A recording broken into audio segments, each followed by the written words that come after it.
Hi, everyone. Welcome to Sift for Change. As always, we're your hosts, Tammy and Martine, here to bring you exciting conversations about making events more planet and people conscious. Welcome back to part two of our accessibility conversation. Last week, we talked a lot about ways to make your digital content and virtual events more inclusive. This week, we'll focus on accessibility for in person events. Tammy, want to kick us off? Sure. The first step is the venue itself. If the space isn't accessible, the event isn't either. Step-free access is non-negotiable. So when you're thinking about ramps, elevators, make sure they actually work and think about wide and clear pathways. If someone with a mobility device or even just a stroller will struggle to get in, then it's a red flag. And these accessible entrances should be easy to navigate. No one wants to have to drive around the building and take a custodial service entrance because that's the only ramp. Yes. And let's not overlook those elevators just because they work. Controls should be no higher than 48 inches, 122 centimeters, and they need to have audible indicators or braille available for visual impaired guests. Plus, doors must be at least 36 inches, 91 centimeter wide. These details seem small, but they make a huge difference.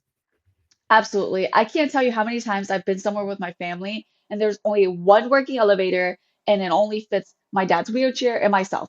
I even have to squeeze Yeah. into the little corner to make sure that we fit. Gosh, that does sound very inconvenient and so stuffy. Indeed. Now imagine if this was a conference for 100 to 200 people and there's only one working elevator. That would cause severe bottlenecks. Definitely would. Additionally, I also like to highlight something that we often overlook, accessible parking.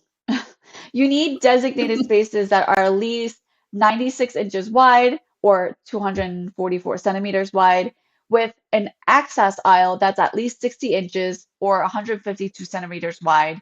And as long as the parking space itself um, and two parking spaces can share one access aisle if needed.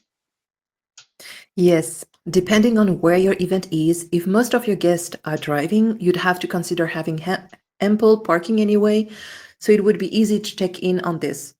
Also, make sure to not forget the drop off zones. They should be close to the entrance with curb ramps and clear pathways. Like Tammy said, you wouldn't want to have guests be dropped off in an inconvenient location like a service entrance ramp in the back of the building or something. Also, if you're offering shuttle services, they should be accessible too. Think about wheelchair lifts and securement systems within the shuttle. Hmm. And if public transportation is an option for your venue, try to provide information to your guests about those accessible public transport options. People need to know how to get to your venue easily. Totally agree. Now, let's pivot a little bit to talk about things to focus on the inside of the venue. In addition to wider hallways and doors, we shouldn't forget about restrooms. Accessible Hmm. restrooms need more than just bigger stalls. Stalls should at least be 60 inches wide or 152 centimeters wide, with grab bars that are 33 to 36 inches or 84 to 91 centimeters high for support.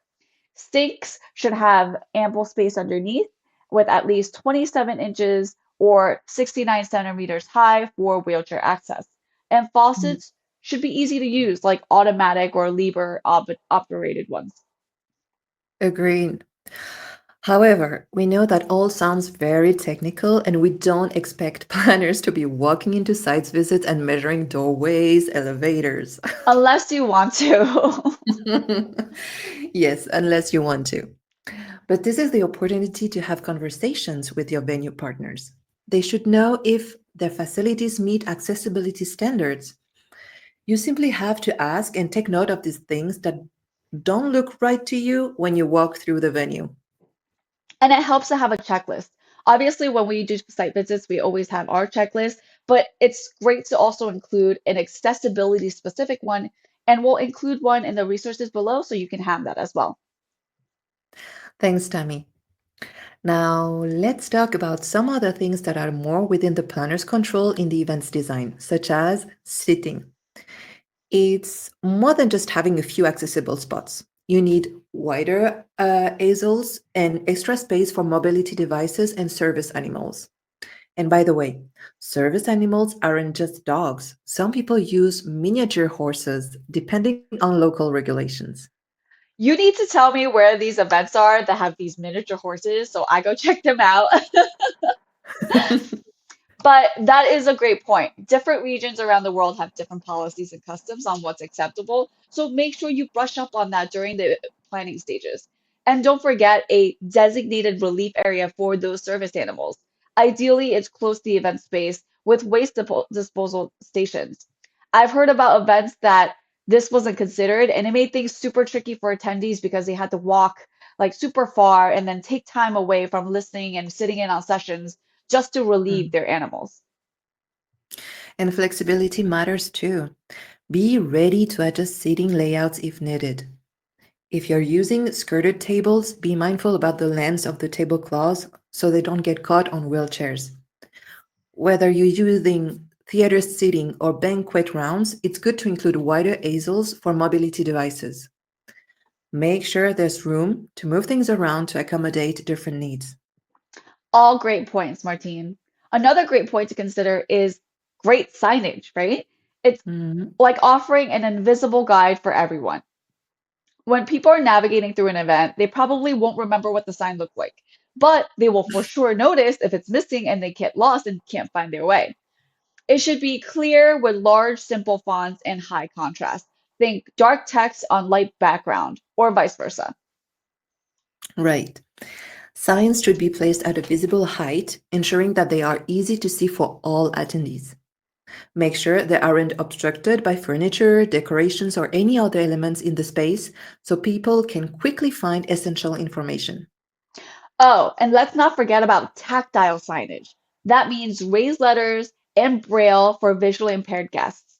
It's essential on restroom doors, elevators, and room signs. Materials are another big one. Again, think about how people will access information. Offer materials in multiple formats like large print, braille, digital versions, both visually and auditory. Yes. And on that auditory point, remind presenters to describe visuals verbally. Like, don't just say, as you can see on this chart, actually describe what's on the chart for anyone who perhaps can't see the screen. Exactly. It's like painting a picture with words. And for digital materials, make sure images have alt text. The formatting works for the formatting works for screen readers. Hmm. Sound is another huge factor. Always test microphones to ensure they are clear and loud enough.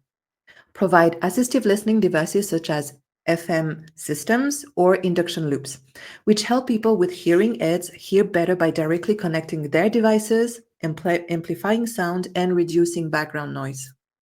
And keep translation headsets ready if you're expecting a multilingual crowd. Live translators can be a game changer for events. Oh, definitely. I used to organize events in France, and we always had live translator with headsets, and people really appreciate it, especially if English wasn't their first language. I love that. And don't forget sign language interpreters too. And make sure they're visible. Don't tuck them away in the corner where no one can see them. Going back to seating options, perhaps seat your guests who need sign language interpreters all in one area and then they can be right in front of the interpreters. Good idea, Tammy. Also, sensory accessibility is just as important, especially for neurodivergent guests. Avoid flashing lights unless it's absolutely necessary, and provide quiet spaces where people can take a break. Sensory friendly rooms with dim lighting, soft seating, and noise canceling headphones could give people an option to step away if things feel overwhelming. On that topic, if lighting or performances are a big aspect of your event, consider having a separate room where you can stream the content of the stage so guests can still participate but be in a more comfortable environment. And keep the lights up a bit, leave doors open for easy exits, and avoid sudden loud sounds. Right. And we cannot skip staff training. Everyone should know how to assist respectfully and be aware of the accessible features. Having staff in the room to guide people out and to the quiet rooms or offer support to those with service animals or mobility devices can really make the event more memorable. Right. It's about knowing how to help without overstepping. Like ask someone first before about their needs and assistance. We actually have an entire episode on this, so we'll link that below for anyone who's interested. Yes, and oh, let's not forget food, Tammy.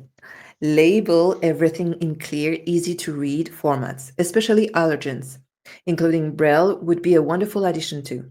Like we mentioned often, make sure to offer a variety of options vegan, gluten free, kosher, halal. Nobody wants to be stuck with just lettuce. Absolutely. I know I wouldn't want to just be eating lettuce for lunch. But anyway, placement also matters. Include some stations at lower heights for people with wheelchairs to serve their own plates. It would be super helpful to have staff on hand too to answer questions about ingredients. Absolutely. These are all such great tips about design. However, an area we haven't covered yet but is really important to cover is safety and risk management. All event planners know it's crucial to have a risk management plan. The larger your event, the more layers of safety to consider. In this case, it's vital to have comprehensive evacuation plans that specifically account for individuals with disabilities. Exactly. One key component area to consider is areas of refuge, designated safe spaces where individuals with mobility impairments, like wheelchair users, can wait during an emergency evacuation. These areas should be clearly marked and equipped with communication systems to notify emergency personnel of their location. Additionally, you should have evacuation devices such as stair chairs and lifts or evacuation sleds which are designed to help safely move people with mobility challenges downstairs during an evacuation. Right. Also, when it comes to alarms, ensure they are both audible and visual.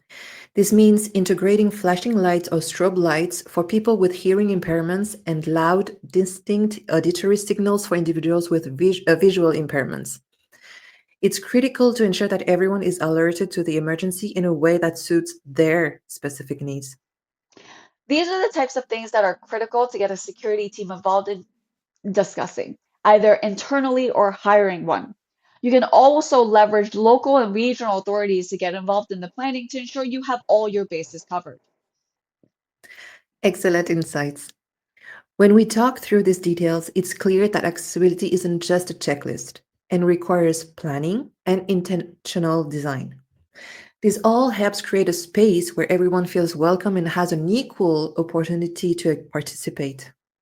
Absolutely. And we understand it can feel overwhelming to try to implement all of these initiatives all at once, especially when you are just getting started.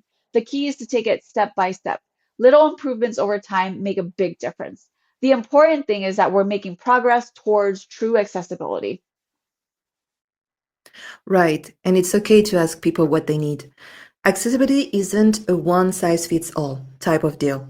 So, having open conversations with your attendees helps tailor your approach. If your attendees don't express the need, then you don't need to plan for it. So, the best place to start is to survey your audience. And there you have it. We hope this conversation gave you some fresh ideas, maybe even new appreciation for the value of accessible event planning. Feel free to comment below on any ideas that you may have and that we may have missed. Yes, we look forward to learning from you as well. Thank you for joining us today, everyone. If you enjoyed this episode, don't forget to like, subscribe, and hit that bell icon so you never miss out on our sustainability deep dives. Thanks for sipping with us, and we'll see you next week. Until then, keep making conscious choices one sip at a time. Bye.